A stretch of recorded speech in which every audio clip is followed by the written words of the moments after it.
What is up, guys, and welcome back to another Odd Popcorn for That review. My name's Chris, And I'm Nick. and today we are here to talk about the brand new Spider-Man Across the Spiderverse movie 2023. It was directed by Joaquim Dos Santos, Justin K. Thompson, and Kent Powers, and written by Dave Callahan, Phil Lord, and Christopher Miller. So Lord and Miller are the team behind like the Lego movie, and so that's kind of the biggest names here. But Did they man, we really write the first one as oh, well, or no? I don't think Okay. I didn't look this up specifically. I don't think Lord and Miller were involved in the first Spider-Man Into the Spider-Verse movie. Okay. But man, this movie is just something special comes out once in a while, and this is really gonna be a memorable movie for a long time. So I'm gonna turn it over to you. I mean, I think we probably both like this movie, but we haven't talked about it. So what are your thoughts on this movie? I thought it was great. I thought I really liked the animation styles for every universe had its own kind of unique animation style, which Yeah, I was a big fan of. The cast was big names all over the top place, but notch. Hmm. I didn't even realize some of the people who were in it until they were there. I feel like the story was really good. It had had comedy, it had action, it had heartfelt moments, and pretty much everything you would want out of these movies, and I And really enjoyed it. I think the thing, it could easily fall into the trap of style over substance because they put so much into the art design and just the animation in this is like unprecedented. They really Yeah. and I feel like with that first Spider-Man Into the Spider-Verse movie, they were like doing something unique with animation, and you can see now that it's getting copied. Like to maybe not copied is not the right word, but like things like the new Puss in Boots movie took inspiration for that, and I think this Teenage Mutant Ninja Turtles movie that's coming out soon is taking inspiration for that. So they were Mhm. blazing a trail even then, and it's like, where do you go from there? Well, they did it again. I mean, I think that they really did something amazing with the animation. For one thing, trying out 11,000 different styles in one movie Yeah. and it not coming off at all like too much of a good thing or anything like that. Like we see everything from leg like Lego animation to Watercolor. live actors, watercolor, yeah, oil paintings, and I really especially liked what they did with you said that every universe sort of has its own art style, Mhm. and I really liked what they did with Gwen Stacy's universe where there's all this play on color and like any two Depth times you as look at well. somebody, yeah, they're a little more like they're a little more depicted like paintings Mhm. as opposed to like comic book characters. But like you can look at somebody and no two times you look at them are they the same colors. Like the color just constantly shifts, and the background would be Yeah. just like these like brush strokes of just paint and shifting paint and things like that. And And it I really yeah, go ahead. liked how they the different colors and stuff, and I don't know if they took uh this inspiration from JoJo's Bizarre Adventure, but it definitely reminded me of that because they changed color palettes a lot during that anime. Oh, really? I Yeah. didn't know that reference, but I felt like, and making the color almost a character in itself, like where Mhm. you're, or maybe not a character in itself, but like it's reflecting the mood of the situation, and when there was that really nice moment where like the mood changes in a situation and the color changes from like a cool to a warm. So they really like did a lot of interesting things there. So all that to say, it's not a movie that's just style over substance. It's got a lot of heart, and I thought there's a spoilery thing. I'll save for now, but for the most part, like this is a story where everyone has a nice character arc, and people don't. At the end of this movie, people are characters are changed from how they were at the beginning of the movie, Mhm. in spite of the one thing that I'll say. We'll get to, but I don't know how into the plot you want to get. I mean, we can get into it'll be getting into spoilers as soon as we talk about anything with the plot. But like the big takeaway is just they really want. I think we both agree they won up the first movie. As great as the first movie is, this is an even better film, and Yeah. I have very little negative to say about it at all. If anything, I'm stretching to think of anything negative to say. Yeah, honestly, I feel like all the voice actors did really great, and I loved there were so many little Easter eggs in the background and up front too that they kind of pop out, and I really enjoyed all those. So that's getting a little spoilery too when we talk about that. Um, Yeah, let's just go. I mean, we should probably just go ahead and say, like, you should definitely go see this movie. Stop hmm. the video right now if you haven't seen it, and go see this in a theater. Ideally a big screen, but even if not, it doesn't matter. Like, but this needs to be seen on a big screen. I think is I would while you agree with have the that. opportunity to do it.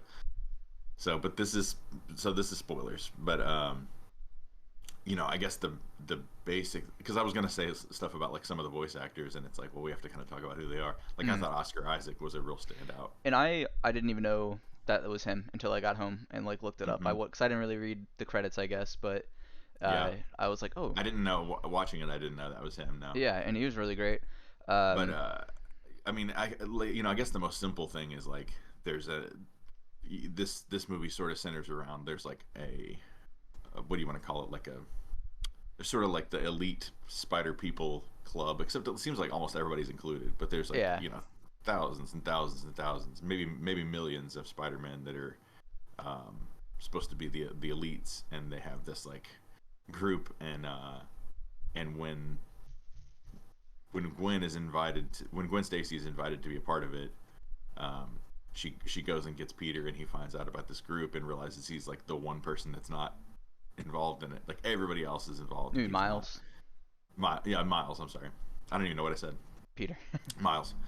Yeah, Uh, so she tells them like it's just a real small group, and then when they finally see all of them, it's like yeah, thousands of couldn't be further people. from the truth. Yeah, Yeah, but there's and a reason for that specifically, that why they don't want him to be a part of it. And which I it, thought made a lot of sense, and that's sort of the hinge that this movie turns on, hmm. is that thing.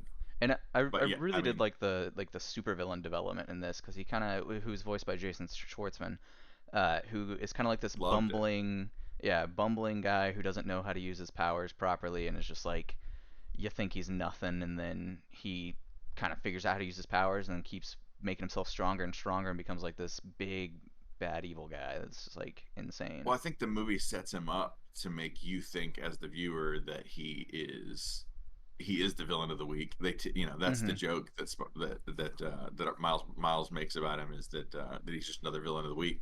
And I think that's the thing. That statement is the thing that turns him from a villain of the week into what he actually becomes, which is the most serious villain he's encountered so far. But it's like, not being taken seriously like that is what made him like, oh, I'm going to show you that I'm worth you know worrying about.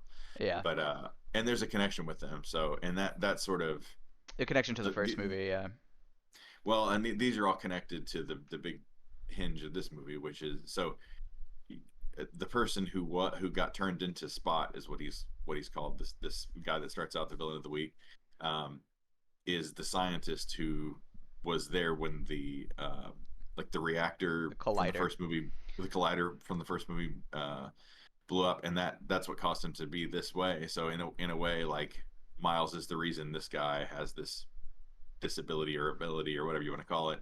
But uh, but in turn, he's the one who, he, as a scientist, brought. He had already been experimenting with alternate universes and everything, and he had brought this spider from another universe, and that's the one that bit Miles. So that spider was meant for another Peter Parker in another universe, Universe 42, Hmm. and that sort of made it so that Spider-Man in Miles's universe was distracted and ended up dying, and so everything's sort of in flux right now. That was like the first event apparently that they'd ever had that like started to glitch things out, is that I think Spider so. being Yeah. brought over here by Miles. So it's starting to like threaten these things that are canon in the Spider-Man story, that have to be, they have all Like, these differences, hmm. but there's certain things that have to be across all their stories for them to have this arc, Yeah, like and things start Uncle to fall Ben apart. dying, or like the police captain dying. The police haven't died, which, but I mean, so that's where the rub of this movie is that, because there's all these rules, right? And he's like, oh, my dad's about to be made captain, and Gwen Stacy's dad is a police captain. So but it's like, yeah, this has to be this way, this has to be this way, but he's a glitch. He's not Yeah, Peter Parker. that's the big thing, is he's not supposed to exist. Like if he wouldn't have gotten bit, his Peter Parker would have survived in his universe, and now there is a Spider-Man missing from that universe, from where that spider came from. So, Right. And so that's the big thing. And so you kind of have two. There's like two competing schools of thought about it. Miles' side, which he's sort of being I don't know how much he knows it yet, but a new character that we meet is on his side with him, and yeah, So one of the coolest characters I thought in this was Hobie or Spider Punk, Yeah, he was which pretty is good. voiced by Daniel Kaluuya. Just a really cool character, and he looks really interesting. Like he looks like he's constantly made out of Like um, Sex like Pistols text, kind of like newspaper yeah, punk and like stuff. yeah, like newspaper clippings are making him up, and very like very 1970s 80s British punk type character. Um, but that character's just done so well, and he's all about anarchy and down with Yeah. capitalism and everything. So there is a point where it becomes clear that the direction that the team I can't remember what they're called, like the collective of all these spider people, but Well, he says the Spider-Verse, I guess, but he's like, I think Oscar Isaac calls him the arachno humanoid powered something's like that. I can't remember what it is either, yeah. but yeah. So he's so Oscar Isaac's character, which is Spider-Man. Well, his 20. well his name's Miguel O'Hara, but it's Mm, Spider-Man 2099 as well, which I don't know the original source material for that, but I think it's Spider-Man 2099. like that's the name of the The thing. Is it a comics, I video game believe. or something? The comic. It was comics, yeah. I Um, remembered it. Maybe there wasn't a show with him, but I definitely remember him being in one of the Spider-Man shows as a kid. I feel like maybe it was like Ultimate Spider-Man or something like that. but he's sort of like the most level-headed. Well, he's the least. They kind of joke about him being like the one Spider-Man that doesn't use humor at all. He's just straight-faced and no comedy at all times. Hmm. And he sort of plays the role of like the law and order Spider-Man.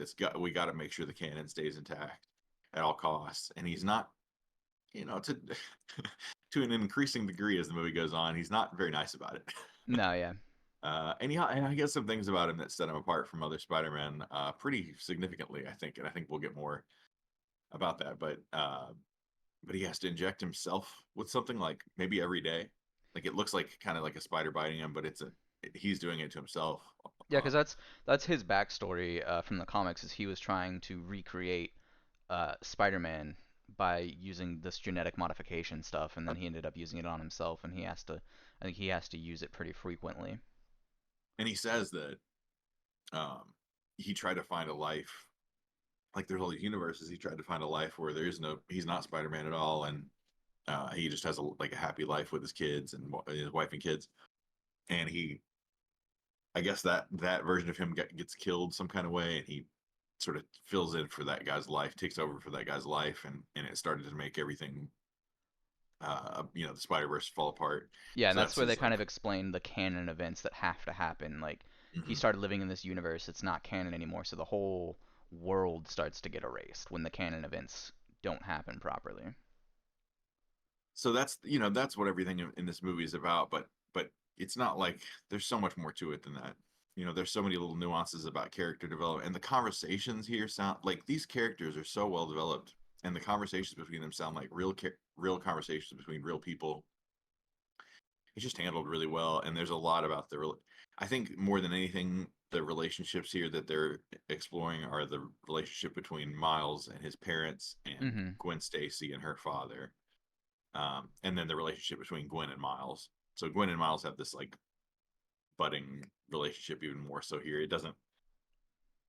I keep having to dance around this, but it's not really a spoiler. At the end of the movie, everything builds and builds and builds and builds and builds, and then Well, the end of the because movie is it just stops. It just stops. yeah, it's to be continued. But like, yeah, there's this whole big thing that he said. Miles' canon event is his dad dying, and he's like, I'm gonna stop it. And they basically entrap him, but he has his electricity powers, gets out of the entrapment, escapes, like is running from like hundreds of Spider-Men, and then lures him away from the base camp or whatever it's called, and then he makes it back invisibility, goes back to his universe through this like machine they call the go home machine, where they basically send all the villains they've captured from other Which is cool. Which universes. is cool. It's like a robot spider that like Yeah, leaves you in a kind of a digital cocoon and can tell where your home universe is and sends you back to it. But it's all jacked up because of. because so yeah, basically it big spoiler of the movie, but I mean, I kind of noticed it right away because it said Universe 42, because that's where the spider was from, and that's where it sends him back to, which is not his universe. right. So the universe, the way he finds out is he confesses to his mom finally that he is Spider-Man, and his mom in this universe, there is no Spider-Man.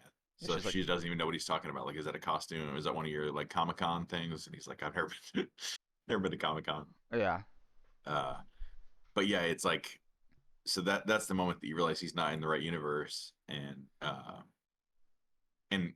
I don't know if we mentioned it, but Hobie, when he realizes that things are going in a certain way where we're going to stop, uh, and I think it's also after we see that like the Spider-Man 2099 character is so determined to do this that he'll be violent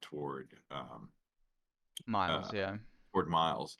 So like you can see that like something's wrong here, and at some point Hobie just pieces out. He like drops through a vortex, yeah, because they all have a these portal. watches that let them travel through to the other dimensions with and not glitch out. And he basically is like, by the way, I quit, and like drops his watch and goes through his portal.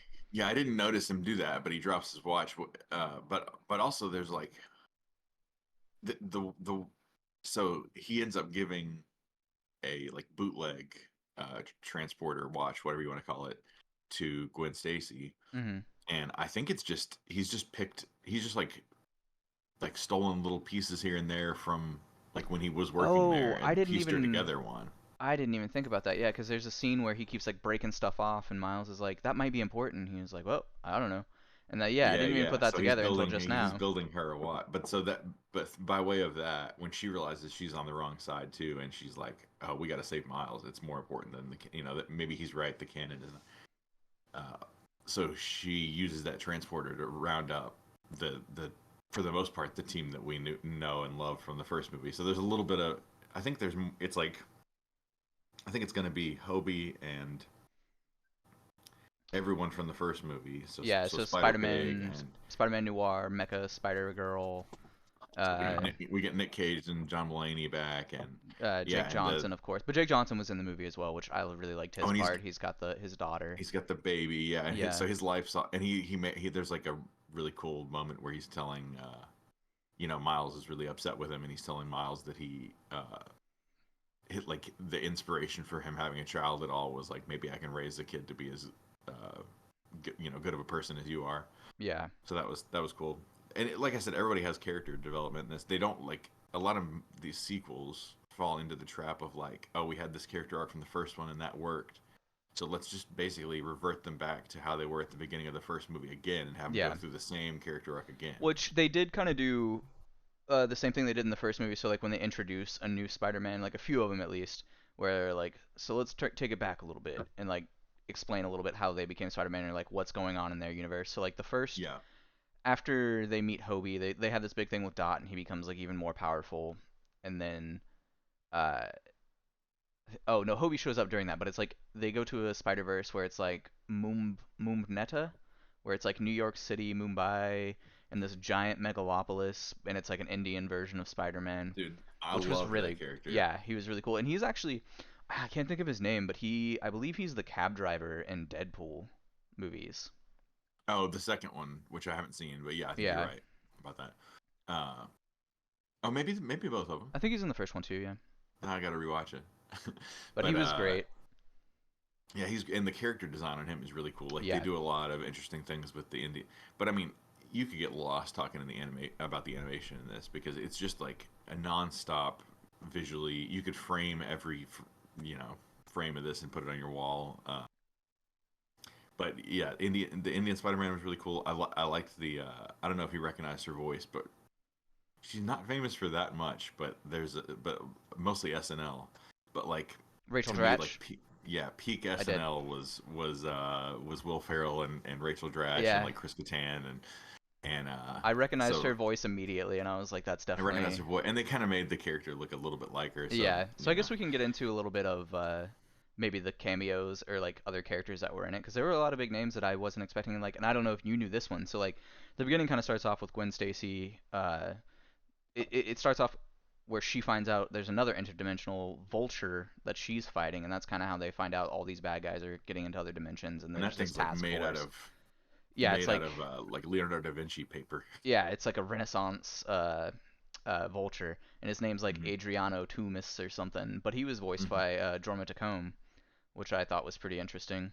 Oh, I don't know who He that is right is one of the Lonely Island, now. Okay, okay. which Andy Samberg is also a voice of Ben Riley, who is the Scarlet Spider. The Scarlet Spider, which apparently a lot of people don't like that character, so they kind of are like joking, kind of at Yeah, they're his making him expense, like I real guess. moody, and it was pretty Like funny. pose, perfect pose. Yeah, Um, Issa Rae was really good as like the pregnant Spider Woman, who's yeah. kind of like she sort of seems like almost the right hand to Spider-Man 2099's character, Hmm. and she like works a lot directly with Gwen Stacy. But yeah, she was good. Karan or Karen Sunny is the guy who played Spider-Man India, by the way, and Okay.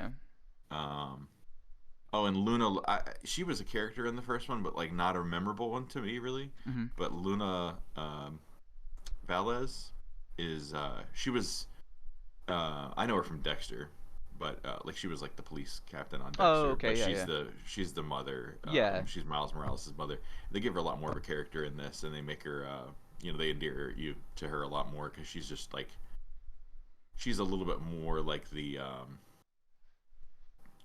I guess a little bit more like the more understanding of the two parents in a way. Like Hmm. the dad's having a harder time with his son And growing up and everything. I do love the relationship that him Jefferson Davis is his name, I believe, right?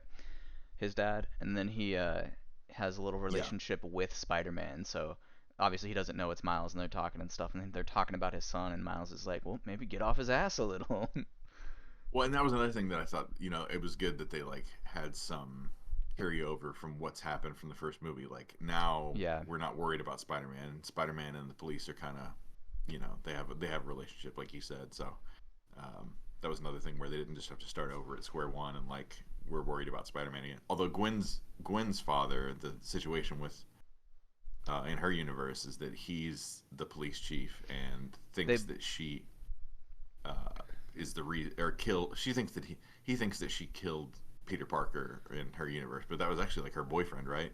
Yeah, I think they were kind of like really close best friends, but yeah, it's he basically came up with the serum Doc Connors had because he knew she was Woman, but I don't think she knew he knew, and he wanted to be like her, so he did that, and he kind of became Lizard Man, and they had this big fight in the prom or whatever, and then all this stuff falls down, and he ends up dying, and her dad walks in, thinks that she Hmm. killed him, but he doesn't know she's Spider Girl until the fight against Adrian Toomes, where she's kind of She trapped in a corner, and he's got a gun on her, saying she's under arrest. Takes off her hood, and then he's kind of surprised and still gonna arrest her. and he's still gonna arrest her. Yeah, she can't believe he's gonna still arrest her, and she traps him in some sort of force field thing that she's The got yeah and, the and leaves. Miles or Spider-Man 2099 throws this like force field that they keep trapping the villains in over him, and then she leaves with them into the Spider-Verse. And there's something very, again, like in this movie, it's not he's not fully the villain of this movie is Spot, Hmm. but but certainly Spider-Man 2099 becomes an antagonist, and I think in the next movie we're gonna get he is a villain. I think I so in think some way. I mean, I'm um, really excited to see what they do with the next movie with how it ended, because I mean, yeah, it I is, feel and like that movie was almost over, I feel like. So is it gonna like kind of wrap it up a little bit and then do more? I don't know what they're gonna do.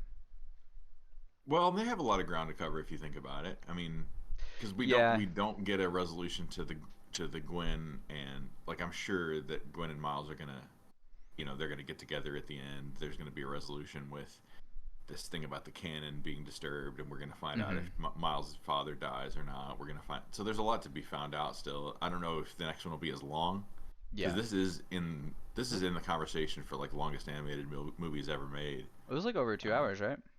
yeah, it's like 2 hours and 20 minutes, which is when you think about it for an animated movie is very long. Yeah, and I But it didn't really feel it didn't no. feel its length. I could have sat there and watched a lot more. Yeah, I was like when it was about to end, I was like, I think this is about to end because it's been going on for a while, but Well, I did have to I pee maybe not. pretty bad, but Yeah, but there is the whole thing too, like so the universe he goes to is another thing. Aaron Davis, his uncle is still alive, and his dad is dead in that universe. But there and is no he Spider-Man. and the Prowler, big reveal, is Miles Morales in this other universe, Mm-hmm. with a different voice. So it's a different, Yeah. like a different voice actor is doing it. But yeah, very different Miles, obviously Prowler Miles, and so we're gonna see. I think there's an opportunity. They kind of set you up for like maybe in the next movie we'll see Prowler Miles become like a positive Prowler. You know Could what I be. mean? Like I don't know. not turn into Spider-Man, but or it might turn out that like there's a lot of places that the directions they could Yeah, go with it's this. gonna be But interesting to see because that universe was kind of just in chaos. They're on the rooftop and like there's just fires going all over the place. It's like Gotham or something. Uh, I hope we get a lot more Nick Cage in the second yeah, movie. me too. Because there But I was mean, none in this one. I didn't feel like I missed anything in this movie, or uh, and maybe I'm skipping ahead here, but this will be the shortest thing ever. But I think I only have like maybe I only have one real complaint about this movie, and then one thing that I think people could see as a complaint, which is the fact that it ends abruptly and sets you up for another movie. Yeah. A lot of people aren't going to like that, but they are. We're not even going to have to wait a year if they don't change the release date. It's March 29th Oh, next okay. year, so not even not even 11 Yeah, months. they were probably like, I bet they Shot them both. yeah, and I bet they like had this long story and were probably like, you know what, we can make this into two movies, unless it's gonna be like a 4 hour movie. We need to split it up because of the And story. why not? I mean, if the budget is true, that's being reported online, this is only $100 million movie. Oh wow. It just made its production budget back, and it's on it the first day of its release. Oh wow. Okay. So this is really blowing the box office up right now. But my only actual negative with it, and I don't think I noticed it again after the beginning, and so maybe it never happened again, or maybe I got used to it. But I feel like the sound mixing was weird in the beginning. Like it felt too quiet, and I almost was thinking like, oh, like maybe we have a blown, like maybe we're gonna have to tell somebody to restart the movie and fix the sound mixing or something. Because just that intro of Gwen playing drums, Yeah. it was like way too quiet. The whole everything about the sound mixing of that was way too quiet, It and I might don't. be your theater, man, because you've said this a couple of times now where the sound quality seems off to you, and the drumming in my theater, well, we did see it in IMAX though, but the drumming in my theater was very loud. Did you feel like I mean, for the most part, you felt like the sound was like audible, like you could understand what people were saying through the whole movie I and think everything like so, that. but I think the only time I had trouble was with Hobie a couple of times, but his accent was just very thick. I would think it was my theater, except it was just the drumming thing at the beginning. So Hmm. maybe they just made a choice there to make that drumming scene quieter than I would think it would be. It But could like have been. compared to the sound in the rest of the movie, I thought that could have. If it's an intentional choice, then I thought that could have had more punch in the beginning, Yeah, because it was like a little muted sounding. yeah, and maybe it is because I saw it in IMAX, but for me it was not muted. It was very Well, loud, that's the kind almost to of the point where nitpicks. I was like, this is really loud. Well, that's the kind of nitpicks I have. I mean, Yeah, it's hard to find anything this is else. such a good movie that to say that there's anything wrong with it is a joke, really, Eh, because there really is nothing. If really only if you're bothered by the fact that the end of this sets up a sequel, and you're not going to yeah, get full blown resolutions. But that would have, like I said, that's what I was trying to say is like that would have been a lot more irritating if you hadn't had character development in this movie. But yeah, every character develops at least a little in this movie, and we get we're at a point where you're saying it felt like it was almost over. I think there is probably at least another hour and a half worth of material yeah, to be mined out of this thing, and who knows if this will be the last one either. But I think they're setting us up for like potentially the best Spider-Man trilogy ever. I haven't seen every one of the Tom Holland Spider-Man movies, but this is like next level filmmaking. It kind of I transcends like I agree. superhero movies or animated movies or whatever. Like this is in the conversation for like some of the best movies of all time.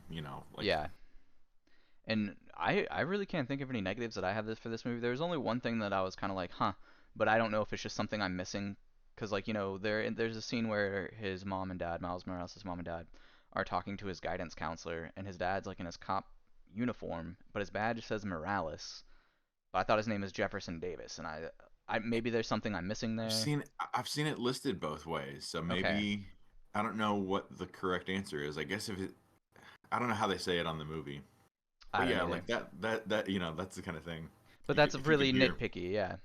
Yeah, if you can hear the kind of things that we're calling cons in this movie, I mean, it's obviously And and it's also hilarious. Like yeah, it retains a lot of the humor from the first one. People are laughing out loud in the theater for sure. and a It lot was of my just favorite stuff was like the cameos and like little Easter eggs. So like when they're talking about canon stuff that always happens, it shows Andrew Garfield with Uncle Ben, or yeah, Uncle Ben dying, and then it shows Tobey Maguire with his Uncle Ben dying.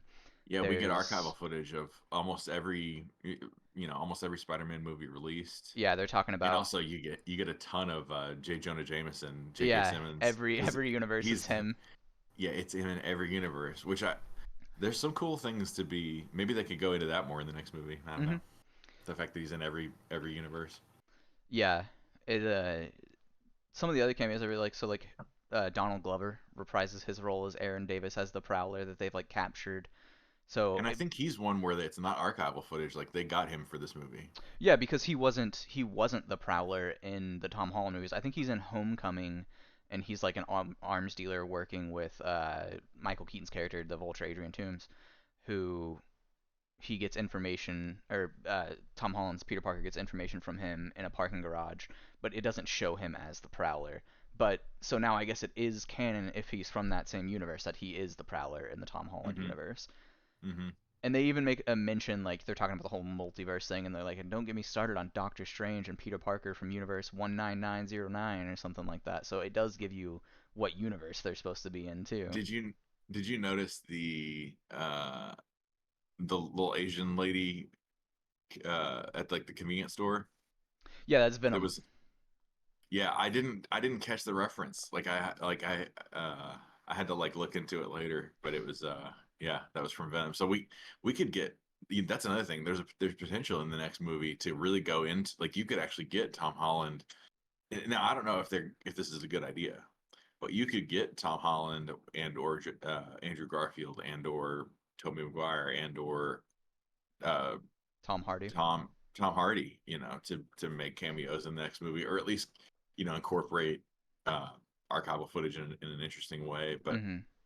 I think if they did too much of that, like brought them all back, it would be too much of like trying to capture lightning in a bottle again Yeah, I with think they what did they it did okay with with this one and probably don't do it again. But maybe they might throw something out there because I mean they even had a your Venom. I think the could be a cooler angle to go because we already did all three Spider-Man together in one movie yeah, thing before, so but and not Venom.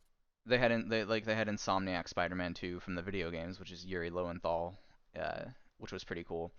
And then I don't know if you noticed it. There's like at the beginning of the movie, kind of Miles Morales crawls back into his dorm at the school to go meet with his guidance counselor and his parents, and like his roommate is sitting there playing a Spider-Man game. Oh, I didn't notice that. Yeah, it was pretty funny. Uh, well, there was something else I was gonna say. I don't know. I think I think I could gush more about this movie, but I think that's pretty much Yeah, that's just go pretty much see all it. I want to say. You should definitely go see this movie. What would you rate this thing? Man, I give it like a 9. I liked it a lot. I'm tempted to give it a 10. I'd give it a 9.5, and I only give it a 9.5 because it's half of a story. Yeah, I don't know that that's really enough for me to take anything off of, but I'll tentatively say 9.5. I really want to give it a 10. yeah. My experience with it was a 10 out of 10 experience. Yeah, I Um, really enjoyed it. I and, just I and just I don't and want to go all the way to a 10 as well, but I probably would give it a 9.5 actually because I really enjoyed it. I just can't see them doing. We can't rate this based on what the next movie that we had that no one's seen is gonna do, but I Hmm. can't see them screwing it up. And as a complete story, I expect that to be a 10 out of 10, which hopefully they didn't set themselves up for.